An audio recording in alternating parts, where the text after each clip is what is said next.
Rebienvenue dans la section 2 du module 2 qui est créer et configurer son compte Finari. Donc on va commencer par répondre à la question de pourquoi Finari existe, pourquoi Finari a sa place dans cet accompagnement. Avant de créer votre compte Finari, je veux vraiment qu'on prenne 2 minutes pour bien comprendre le rôle de cet outil, pourquoi on a décidé de l'inclure dans Capital Nomade, quel rôle il va jouer dans votre vie financière pour les prochaines années, car en fait ça va jouer un rôle qui est très important, qui est même fondamental, qui est de suivre, centraliser vos actifs. Donc Finari, pour commencer, ce n'est pas une plateforme de trading, ce n'est pas un outil pour acheter ou vendre des actions. Finari, c'est avant tout un outil de lecture patrimoniale. Son rôle très simple, c'est de vous donner une vision claire, centralisée et lisible de vos actifs. C'est littéralement l'outil qui va vous permettre de passer d'une vision fragmentée à une vision complète et finalement exploitable dans le temps. Encore une fois, le gros problème que moi je rencontre à travers mes meetings avec mes clients, parfois je rencontre des gens qui ont travaillé au Luxembourg, à Singapour, à Hong Kong, qui sont maintenant à Dubaï, qui ont des comptes en banque dans 3-4 juridictions différentes.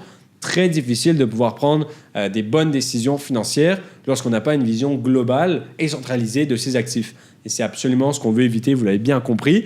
Donc c'est pour ça que Finari a sa place dans ce programme. Et ce qui est très important à comprendre également, c'est que Finari fonctionne en lecture seule. Ce que ça signifie, c'est que Finari n'a aucune capacité d'acheter ou de revendre. Il n'y a aucun mouvement de fonds qui est possible sur la plateforme. C'est vraiment vous qui gardez 100% du contrôle de votre argent. Finari, encore une fois, ça ne fait que centraliser et vous permettre de suivre les performances. Personnellement, c'est un outil que j'utilise maintenant depuis plusieurs années, que ce soit pour suivre mes investissements boursiers, crypto, les différents investissements qu'on a pu faire dans les métaux précieux comme l'or et l'argent, tous nos investissements immobiliers. Et vous pouvez même suivre des investissements qui sont un petit peu plus spécifiques comme les montres, les œuvres d'art, certains actifs non cotés.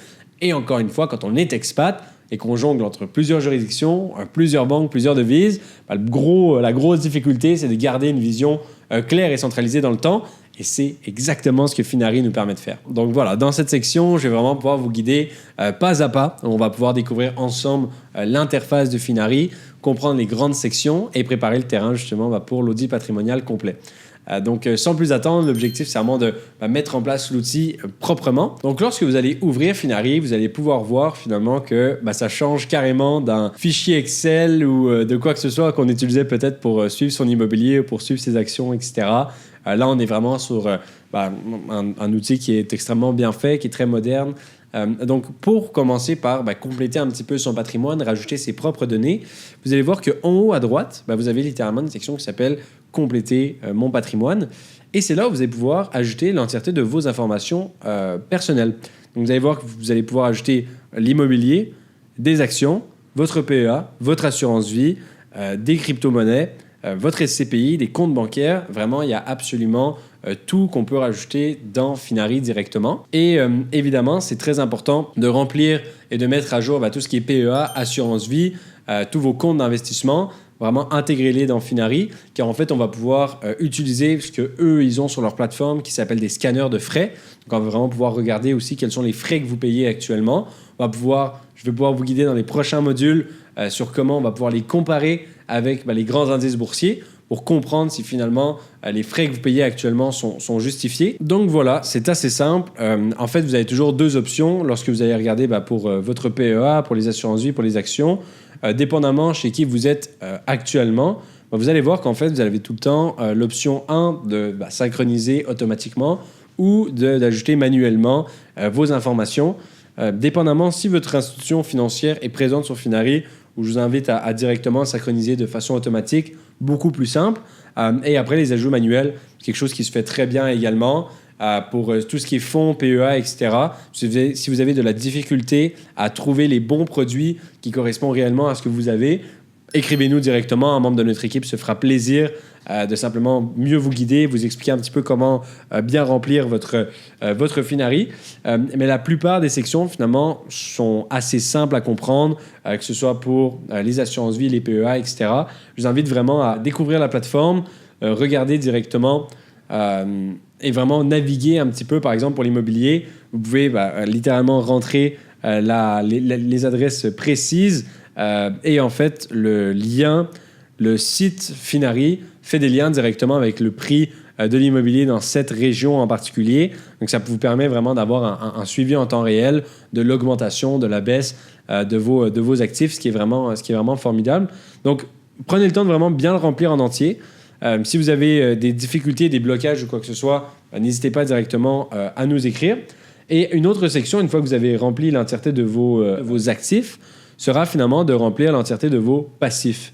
Donc, vous allez voir ici, vous avez une section qui s'appelle Emprunts et vous allez même pouvoir relier vos emprunts à des actifs que vous détenez, comme par exemple de l'immobilier. Et l'objectif, encore une fois, c'est d'avoir une vision centralisée de l'entièreté de vos actifs. Donc, pour être franc, vous allez voir que naviguer la plateforme Finari, c'est extrêmement simple. Remplir l'entièreté de vos actifs, de vos passifs, c'est quelque chose qui se fait relativement rapidement. Si vous bloquez, n'hésitez pas à nous écrire. Ça me fait plaisir de vous épauler là-dedans. Je vais pouvoir directement vous renvoyer vers la vidéo de Mounir Lagoun, qui est finalement le CEO fondateur de Finari, qui finalement ont directement fait une vidéo YouTube sur comment uploader et comment mettre en place correctement l'outil qui est Finari. Donc, si vous avez des questions spécifiques, n'hésitez pas.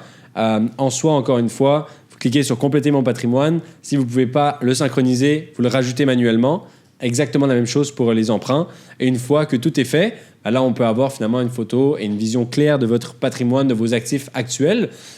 Et puis, dans la prochaine section, vous allez voir qu'en fait, on va vouloir analyser et comprendre ce qui se passe réellement dans vos portefeuilles d'investissement, dans les actifs que vous détenez. Et c'est là où on va vraiment passer en mode nettoyage, où on va vraiment tenter de comprendre qu'est-ce qui vous ralentit, qu'est-ce qui est une bonne chose pour votre patrimoine. Vous allez voir que vous allez probablement être surpris de chacune de certaines des réponses. J'espère qu'à la fin de ce module, mettez sur pause, prenez le temps de vraiment bien remplir Finari. Et puis, on se retrouve finalement pour l'analyse de tout ça et la compréhension plus en détail de ce qu'il faut garder, de ce qu'il faut jeter, etc.